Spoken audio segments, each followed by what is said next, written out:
Imagine um continente de 8,5 milhões de quilômetros quadrados, consumindo o mesmo produto sem interrupções em todos os lugares.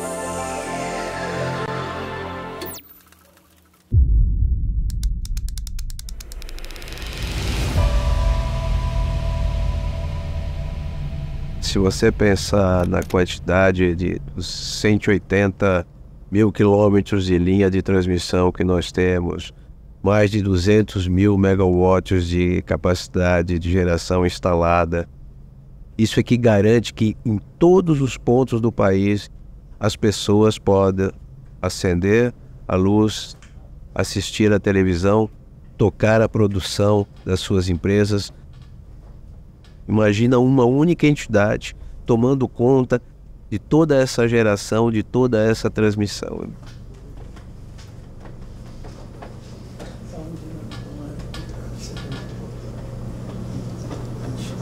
Muito bom dia. Confesso que estou realmente emocionado. É um prazer, uma honra estar aqui com vocês. 25 anos de história de uma organização tão importante.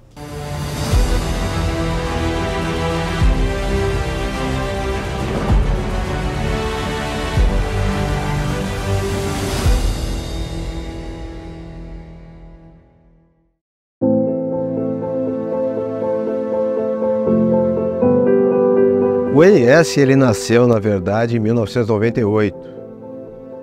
Numa grande reestruturação que ocorreu no setor elétrico. O operador, ele coordena, na verdade, todas as grandes geradoras e todas as grandes linhas de transmissão no país.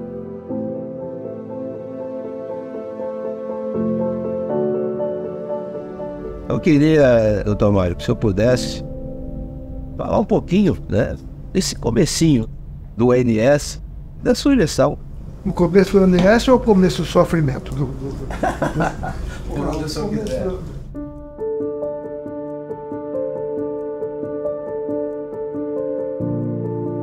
Inicialmente, cada empresa era responsável por um determinado território. À medida que o mercado foi crescendo e as usinas em cada estado eram aproveitadas, ela não tinha mais capacidade de atender o próprio mercado local. Na época eu era diretor de operação. Logo depois eu assumi a presidência. Por 6 meses. E aí a gente colocou as equipes, e o pessoal da engenharia, o pessoal da financeira, para trabalhar no âmbito do RECEB. Que aí foi criado o RECEB. E a Peter Grider era o coordenador, o secretário Lindolfo era o executivo, Paixão era o coordenador. E começaram a se fazer linhas de transmissão que ia buscar energia mais distante, porque interligava cada estado. Começou então a se formar um sistema interligado comum. E para coordenar a operação, na hora que chegou a energia de Itaipu, que tinha que ser obrigatoriamente consumida, precisava ter uma entidade coordenasse toda a operação e todo o mercado. E foi então criado o GCOI. A gente lutou para ter o comando da operação. Um ano depois é que a programação saiu do GCOI para o ONS. A criação do ONS veio como resultado da decisão do governo de praticar a verticalização da transmissão e abrir caminho um processo de privatização. Foi realmente algo emocionante e gratificante, que no fundo, foi um passo de continuidade.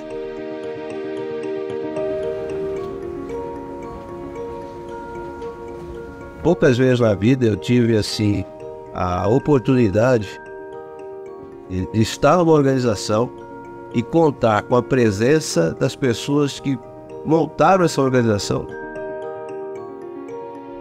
E eu fico pensando assim, né, o que nós estamos fazendo diferente aqui. O ONS completa 25 anos e nesses 25 anos tivemos 3 diretores gerais. Dr. Mário Santos, com a sua energia, com o seu vigor, com o seu entusiasmo, e deixou como legado ao Dr. Hermes Chip uma bagagem técnica enorme. Quando o ONS foi criado, e fiquei no ONS 8 anos como diretor de planejamento. No final de 2005, em dezembro, eu fui a diretor-geral com a saída do Dr. Mário e fiquei mais 10 anos. O que me marcou? Teve o blackout, aquele famoso raio de Bauru. Foi um desgaste muito grande. O ONS, naquele momento, correu um risco enorme de ser extinto ao nascer.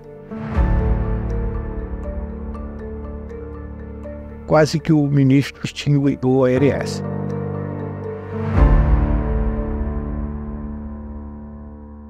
Nós resistimos. O ONS está aí até hoje e vai ficar eternamente aí pelo trabalho relevante que ele faz. Se me permitir, antes eu esqueci de registrar uma coisa muito relevante. Uma das coisas que eu mais me orgulho no ONS foi ter conseguido fazer as sedes próprias. Então, nós ficamos 15 anos praticamente na casa dos outros. Chegou na hora de mudar e também foi fundamental. Que agora o cara entra, é o ONS. Operador, acabou. Agora eu tenho a minha casa, enfim, a minha empresa, a minha identidade, foi muito bom. O Dr. Hermes Chip passou, por sua vez, o comando ao Dr. Barata, que consolida o ONS como uma organização como está. Você fez parte do começo da história e depois teve a honra de ser o diretor-geral. Conta um pouquinho. O meu contato com o ONS é antes do ONS. Na época eu estava em Itaipu e ele me delegou a tarefa de organizar o ONS. Em 2015, eu fui para Brasília e exerci a Secretaria Executiva do Ministério de Minas e Energia, onde fiquei até 2016, foi quando voltei então como diretor-geral para o ONS. A partir de 2015, a indústria de eletricidade no mundo e no Brasil passa por uma mudança profunda. Ao voltar para o ONS em 2016, eu entendi que era necessário que nós adequássemos a organização a esse novo quadro.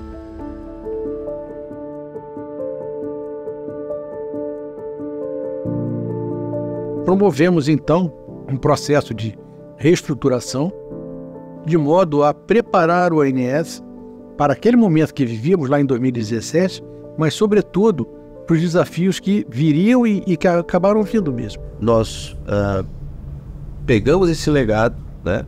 essa instituição, essa identidade, né? Colocamos aqui algumas ideias, algumas direções novas, para que a gente possa continuar transformando o ONS, sem esquecer de todas essas lutas, todas essas vitórias, todas essas conquistas que aconteceram.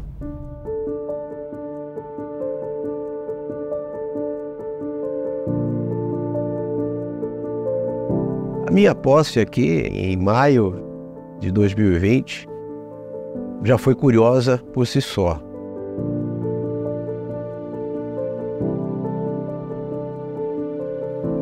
No meio da pandemia, naquele lockdown, todo mundo nas suas casas. Aí eu falei, não, eu não vou conseguir fazer isso, eu preciso mudar a chave. E aqui o que eu combinei com o pessoal do ONS, sem chamar muita gente para cá, no dia da posse, sentei nesta mesa e a posse foi via internet e eu falei daqui. E isso eu quis mostrar que eu precisaria mudar o meu modo de pensar, sentir que eu estava num novo lugar. E aí, botamos a bola em jogo e seguimos em frente. Eu comecei a reunião falando da minha emoção e termino a reunião mais emocionado ainda. Agradeço essa oportunidade, agradeço esta reunião, que eu acho que fica também registrada na história do ONS.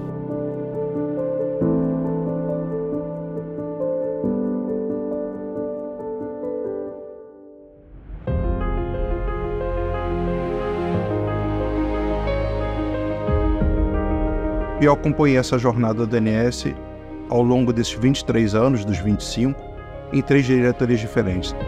Então eu pude acompanhar de perto a evolução da organização, o crescimento, o amadurecimento, até chegar agora o que eu diria que é a fase adulta da organização. O que mais me chamou a atenção nos aspectos culturais dessa organização, os profissionais que aqui trabalham são vocacionados. As pessoas têm uma paixão e uma entrega e uma intensidade pelo que faz aqui que realmente impressiona. Quando você trabalha numa organização que tem um propósito tão nobre, a gente consegue entender muito o porquê as pessoas se sentem parte dessa empresa. Pertencer a um lugar que tem a credibilidade de todas as instituições setoriais e dos agentes faz com que você esteja num ambiente agradável de se estar e querer permanecer. Então, o que eu enxergo para o futuro é a nossa casa aqui fazendo uso do seu ativo mais valioso, que são os nossos funcionários. Nós não somos donos de ativos de geração, nós não somos donos de linhas de transmissão. Nós coordenamos. E essa coordenação é feita com pessoas. Agora e daqui a 25 anos, os próximos 25 anos.